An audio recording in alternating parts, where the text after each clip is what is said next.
ইরানের মাটিতে এক অদ্ভুত উত্থান, আন্তর্জাতিক মঞ্চে চুপচাপ কিন্তু কার্যত শক্তি প্রদর্শনের ইঙ্গিত। সম্প্রতি ইরান দাবি করেছে দেশটি সফলভাবে উৎক্ষেপণ করেছে তাদের প্রথম আন্তঃমহাদেশীয় ব্যালিস্টিক মিসাইল। আর ঠিক এই সময় পারমাণবিক শক্তি সংস্থার প্রধান মোহাম্মদ ইসলামী রাশিয়া সফরে গিয়েছেন। কিন্তু এই চুপচাপ সফরের আড়ালে কি লুকিয়ে আছে কোনো পরিকল্পনা?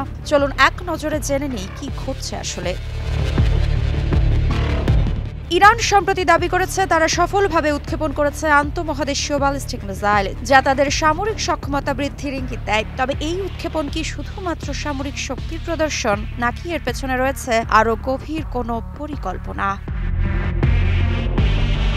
সেপ্টেম্বর ২২ বিশ্ব পারমাণবিক সপ্তাহের মঞ্চে হাজির ইরানের নিউক্লিয়ার প্রধান মোহাম্মদ ইসলামী। তিনি ঘোষণা দিলেন, রাশিয়া ইরানে নির্মাণ করবে ৮টি পারমাণবিক বিদ্যুৎ কেন্দ্র, এমনকি এর চুক্তি চূড়ান্ত, লোকেশন নির্ধারিত, প্রস্তুতি সম্পন্ন, আর সপ্তাহ শেষে শুরু হবে ডিজাইন এবং ইঞ্জিনিয়ারিং। এই ঘোষণার সময় ইসলামী সরাসরি আক্রমণ করলেন ইউরোপীয় ত্রয়ী, যারা জাতিসংঘের ভাবমূর্তি ধ্বংস করছে। এছাড়াও তিনি IAEA এর ভূমিকা নিয়েও প্রশ্ন তুললেন। তিনি বলেন, ৩টি ইরানি নিউক্লিয়ার সাইটে হামলা হচ্ছে, অথচ সংস্থা নীরব। ইসলামের এই ভাষ্য কেবল প্রতিক্রিয়া নয়, বরং এটি এক কৌশলগত পাল্টা আঘাত।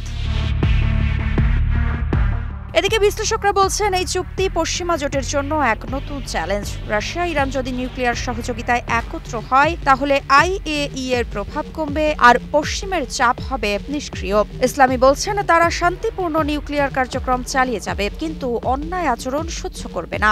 IAEA নীরবতা, ইউরোপের দ্বিচারিতা আর যুক্তরাষ্ট্রের আগ্রাসন সব মিলিয়ে ইরান বলছে তারা আর একা নয়। এই চুক্তি কেবল বিদ্যুৎ উৎপাদনের নয়, বরং এটি এক মনস্তাত্ত্বিক প্রতিরোধ, যেখানে রাশিয়া এখন ইরানের পাশে।